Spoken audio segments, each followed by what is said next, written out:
정약용이 말하는 가족과 자식의 거리. 사랑하되 대신 살아주지는 말라. 자식이 아무리 커도 부모 마음은 좀처럼 놓이지 않습니다. 30이 넘어도, 40이 넘어도, 심지어 50이 되어도 부모 눈에는 여전히 걱정스러운 존재입니다. 혹시 이 중 하나라도 해당되십니까? 직장은 잘 다니는지, 결혼 생활은 괜찮은지, 아이들은 잘 크고 있는지, 하나만 괜찮아도 마음이 놓일 텐데, 하나가 괜찮으면 또 다른 하나가 걸립니다. 자식이 잘못된 선택을 하는 것 같으면 가슴이 답답해집니다. 실수를 반복하는 모습을 보면 입이 근질거립니다. 내가 보기엔 이렇게 하면 안 되는데, 그 말이 오늘도 목까지 차오릅니다. 며느리가 아이를 키우는 방식이 마음에 들지 않고 사위가 돈을 쓰는 모습이 불안해 보입니다. 손주 교육은 또 어떻습니까? 하나부터 10까지 신경 쓰이지 않는 게 없습니다. 그래서 밤에 잠을 설치기도 합니다. 자식 생각 때문입니다. 저 아이가 저렇게 살아서 괜찮을까? 나중에 후회하는 건 아닐까? 지금 내가 말해줘야 하는 건 아닐까? 혹시 이런 생각 요즘 더 자주 하시지 않습니까? 이것은 이상한 일이 아닙니다. 부모라면 누구나 겪는 마음입니다.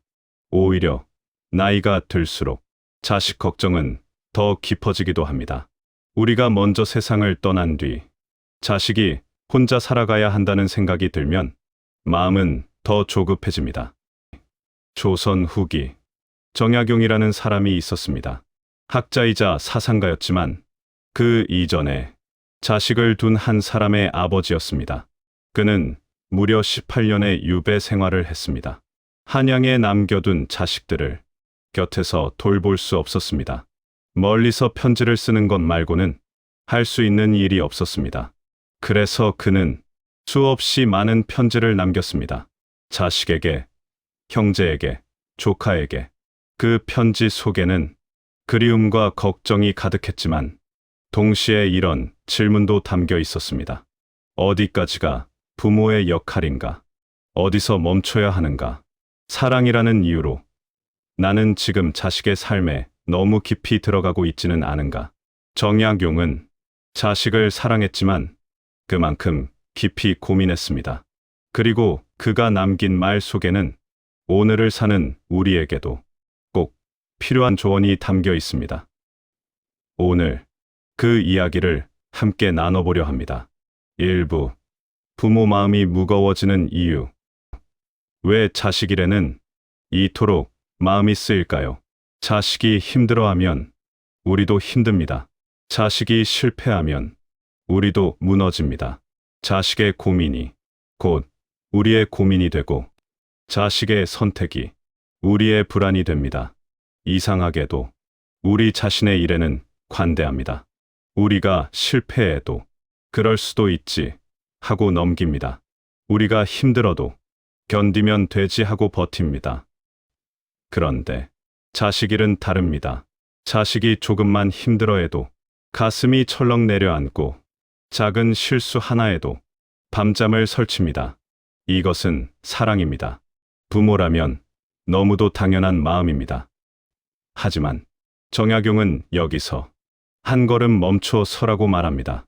그는 이렇게 말했습니다. 사랑이 지나치면 오히려 해가 된다. 부모의 사랑이 앞서갈수록 자식은 위축됩니다. 부모의 걱정이 깊어질수록 자식은 자신의 판단을 의심하게 됩니다. 부모의 기대가 커질수록 자식에게 그것은 응원이 아니라 찜이 됩니다. 우리는 이렇게 말합니다. 이렇게 하는 게 좋지 않겠니? 그렇게 하면 힘들 텐데. 진심입니다. 우리는 이미 그 길을 가봤고 그 선택이 어떤 결과를 낳는지 알고 있기 때문입니다. 하지만 자식의 귀에는 이렇게 들립니다. 너는 아직 부족해. 너 혼자서는 안 돼. 내가 없으면 실패할 거야. 우리는 돕는다고 생각하지만 자식은 불신으로 느낍니다. 우리는 아낀다고 생각하지만 자식은 간섭으로 받아들입니다. 그래서 자식은 점점 말을 줄입니다. 중요한 결정을 앞두고도 부모에게 묻지 않습니다. 이미 결정한 뒤에 사실만 통보합니다. 부모는 서운해집니다. 왜 미리 말하지 않았니? 왜 상의도 없이 결정했니? 하지만 자식은 알고 있습니다. 말하면 반대할 것을, 상의하면 자기 뜻대로 되지 않을 것을. 이렇게 부모의 마음은 점점 무거워집니다. 더 챙기려 할수록, 더 말하려 할수록, 아이러니하게도 자식과의 거리는 멀어집니다. 정약용은 이것을 알고 있었습니다. 사랑과 걱정이 경계를 넘는 순간 괴로움이 시작된다는 것을. 그 자신도 유배지에서 자식 걱정에 편지를 쓰다 말고 문득 멈추곤 했습니다. 내가 지금 너무 많은 것을 요구하고 있는 건 아닐까? 내 불안을 자식에게 떠넘기고 있는 건 아닐까? 부모 마음이 무거워지는 이유는 의외로 단순합니다. 자식의 삶을 자식의 것으로 인정하지 못하기 때문입니다. 여전히 우리가 관리해야 할 대상으로 보고, 여전히 우리가 바로잡아야 할 존재로 보기 때문입니다. 이 사실을 인정하는 것은 쉽지 않습니다. 평생을 키워온 자식인데 이제 와서 손을 놓으라니 가혹하게 느껴질 수 있습니다. 하지만 정약용은 말합니다. 이것이야말로 부모와 자식 모두를 위한 길이라고. 2부. 정약용이 말한 부모의 자리. 정약용은 분명하게 말했습니다. 각자의 삶에는 각자의 몫이 있다. 자식에게는 자식의 삶이 있습니다. 그 삶은 부모의 것이 아닙니다. 아무리 우리가 앞서 살아봤어도 자식의 인생을 대신 살아줄 수는 없습니다. 자식이 실수하는 모습을 보면 맞고 싶어집니다. 그러지 마라. 그 길은 아니다. 하지만 정약용은 여기서 다시 묻습니다. 그렇게 막는 것이 정말 자식을 위한 일인가? 막아도 자식은 결국 듣지 않습니다. 오히려 더 강하게 자기 길을 가려 합니다. 왜일까요? 자식도 자기 인생을 살고 싶기 때문입니다. 자기 선택을 하고 싶기 때문입니다. 부모 말대로만 산다면 그것은 자기 인생이 아니라 부모 인생의 연장이 되기 때문입니다. 자식은 살아보아야 압니다. 실수도 해봐야 배우고 넘어져봐야 다음 걸음을 알게 됩니다. 우리가 대신 막아주면 자식은 배울 기회를 잃습니다. 우리가 대신 해결해주면 자식은 스스로 설 힘을 기르지 못합니다. 정약용 자신이 바로 그 증거였습니다. 그는 젊은 시절 과거에 급제하고 순탄한 벼슬길을 걸었습니다. 하지만 당쟁에 휘말려 모든 것을 잃고 유배를 떠납니다. 18년의 유배. 그 시간은 그에게 가장 큰 고통이었지만 동시에 가장 깊은 배움이었습니다. 그곳에서 그는 사람을 이해했고 삶을 이해했고 세상을 이해했습니다. 만약 누군가 그의 유배를 대신 막아주었다면 그는 편안했을지 모릅니다. 하지만 오늘 우리가 아는 정약용은 존재하지 않았을 것입니다. 그래서 그는 말합니다. 도와주는 것과 간섭하는 것은 다르다. 도와주는 것은 자식이 요청할 때 곁에 있어주는 것입니다. 손을 내밀 때 잡아주는 것입니다. 간섭하는 것은 자식이 원하지 않는데도 앞서 끼어드는 것입니다. 정약용은 자식에게 이렇게 썼습니다. 너희들이 스스로 판단하고 스스로 결정하라. 나는 다만 너희가 바른 길을 걷기를 바랄 뿐이다. 그가 말한 바른 길은 성공도 출세도 아니었습니다. 스스로 서는 것, 자기 힘으로 선택하고 자기 책임으로 살아가는 것. 정약용은 마지막으로 이렇게 말합니다. 물러나 있어야 비로소 보인다. 부모가 한 발 뒤로 물러서야 자식의 진짜 모습이 보입니다. 물러서는 것은 방치가 아닙니다. 가장 깊은 믿음입니다. 정약용은 부모의 자리가 자식 앞이 아니라 뒤라는 것을 평생에 걸쳐 증명했습니다. 그리고 이 이야기는 아직 끝나지 않았습니다. 그렇다면 우리는 어디까지 물러나야 하는지, 말해야 할 때와 침묵해야 할 순간은 언제인지 정약용의 또 다른 말로 이어가 보겠습니다. 3부. 거리두기는 사랑을 줄이는 일이 아니다. 거리를 둔다는 말을 들으면 마음이 먼저 차가워집니다.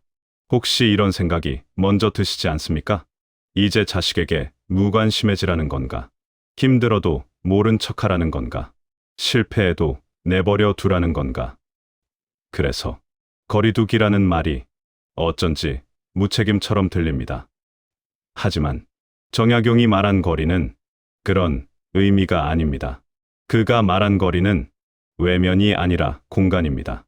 자식이 숨 쉴 수 있는 공간, 자기 생각을 정리할 수 있는 공간, 자기 방식대로 살아볼 수 있는 공간, 실수하고 넘어지고 다시 일어날 수 있는 공간, 이 공간을 주는 것이 정약용이 말한 사랑이었습니다. 잠시 상상해 보십시오. 화분에 심은 나무를 키울 때 우리는 어떻게 합니까? 물을 주고 햇빛이 잘 들게 하고 벌레를 치워줍니다. 하지만 나뭇가지를 잡아당기지는 않습니다. 왜 아직 안 크니? 하며 흔들지도 않습니다. 나무가 스스로 자랄 수 있도록 공간을 주고 기다려줍니다. 자식도 다르지 않습니다. 우리는 사실 자식을 사랑하지 않아서 거리를 두지 못하는 게 아닙니다. 너무 사랑해서 믿지 못하는 것입니다. 실패할까봐, 다칠까봐, 잘못된 길로 갈까봐 두렵기 때문입니다. 그래서 바짝 붙어 있습니다. 하나하나 확인하고, 하나하나 간섭하고, 하나하나 조언합니다. 자식이 숨막혀 하는데도 우리는 계속 말합니다. 하지만 정약용은 분명히 말합니다. 자식을 믿고 맡겨라. 자식도 이제 어른입니다. 자기 판단을 할 수 있고, 실패해도 다시 일어설 수 있고, 넘어져도 다시 걸을 수 있습니다. 우리가 믿지 않으면 자식도 스스로를 믿지 못합니다. 우리가 능력을 의심하면 자식도 자기 능력을 의심합니다. 우리가 너는 안 되라고 말하면 자식은 정말 안 되는 사람이 됩니다. 반대로 우리가 믿어주면 자식은 힘을 얻습니다. 너는 할 수 있어. 이 한마디가 자식을 앞으로 나아가게 합니다.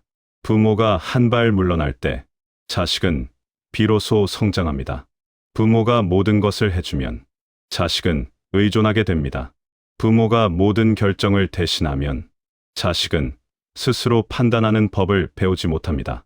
부모가 모든 문제를 해결해주면 자식은 문제를 해결할 힘을 기르지 못합니다.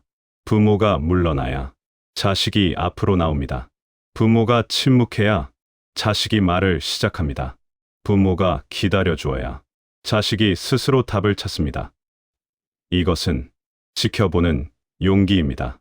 힘들어하는 모습을 보면서도 바로 달려가지 않는 용기, 실수하는 걸 보면서도 즉시 막지 않는 용기, 넘어지는 모습을 보면서도 대신 일으켜 세우지 않는 용기, 저러다 다치면 어쩌나, 저러다 실패하면 어쩌나, 이 걱정을 가슴에 안고 버텨내는 용기입니다. 이것이 쉽지 않다는 것을 정약용도 우리도 잘 알고 있습니다. 하지만 이것이 진짜 사랑입니다. 정약용은 유배지에서 자식에게 이렇게 편지를 씁니다. 내가 너희 곁에 없어서 미안하다. 하지만 어쩌면 이것이 너희에게는 스스로 서는 법을 배우는 기회일지도 모른다. 거리두기는 사랑을 줄이는 일이 아닙니다. 사랑을 성장시키는 일입니다. 4부. 자식에게 남겨야 할 가장 큰 유산. 많은 부모들이 자식에게 무언가를 남기려 합니다. 재산을 모읍니다. 집을 마련해 줍니다. 땅을 사둡니다. 내가 죽고 나면 이걸 물려주겠다. 조언도 많이 남깁니다. 이렇게 살아라. 저렇게 하지 마라. 이것만은 꼭 기억해라. 물론 이것도 사랑입니다. 자식을 위하는 마음입니다. 하지만 정약용은 다르게 말합니다. 부모가 자식에게 남겨야 할 가장 큰 것은 재산이 아니라 태도다.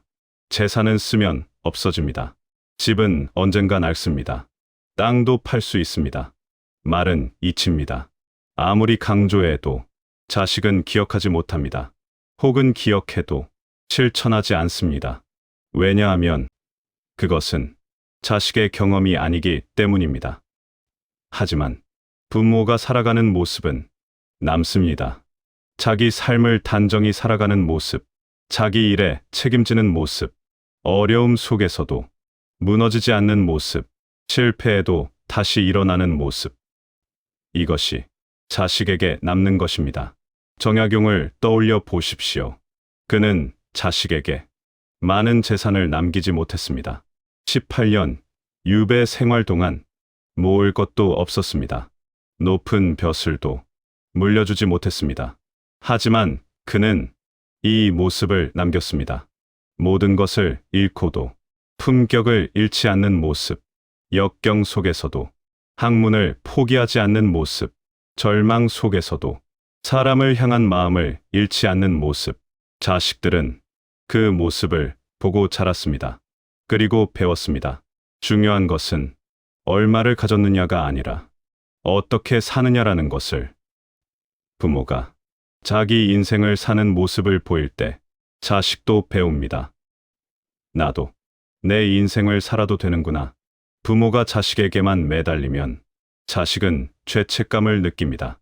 나 때문에 부모님이 행복하지 못하다. 나는 기대에 부응해야 한다. 이것은 자식에게 너무 무거운 짐입니다. 하지만 부모가 자기 삶을 살면 자식은 자유로워집니다. 정약용은 자식에게 이렇게 말했습니다. 나는 나의 길을 가겠다. 너는 너의 길을 가거라. 이것이 진짜 유산입니다. 오부. 지금 우리가 할 수 있는 것. 그렇다면 지금 우리는 무엇을 할 수 있을까요? 당장 손을 떼라는 말이 아닙니다. 갑자기 무관심해지라는 말도 아닙니다. 정약용이 말한 것은 균형입니다. 사랑하되 간섭하지 않는 것, 걱정하되 통제하지 않는 것, 도와주되 대신 살아주지 않는 것. 작은 것부터 시작하면 됩니다. 자식의 결정을 바로 반대하지 않기, 먼저 듣기, 자식이 실수했을 때 즉시 해결해주지 않기. 내 생각은 뭐야?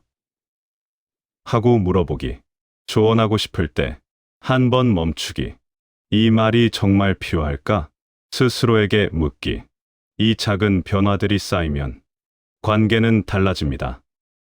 그리고 우리 자신이 가장 먼저 편해집니다. 정약용은 유배지에서 이것을 깨달았습니다. 곁에 없어도 자식은 잘 자란다는 것. 어쩌면 없기 때문에 더 잘 자랄 수도 있다는 것. 마무리. 사랑하되 대신 살아주지는 말라. 이것이 정약용이 우리에게 남긴 말입니다. 우리는 충분히 잘해왔습니다. 이제는 조금 내려놓아도 됩니다. 자식도, 우리도 각자의 인생을 살 수 있도록. 이것이 가장 성숙한 사랑입니다.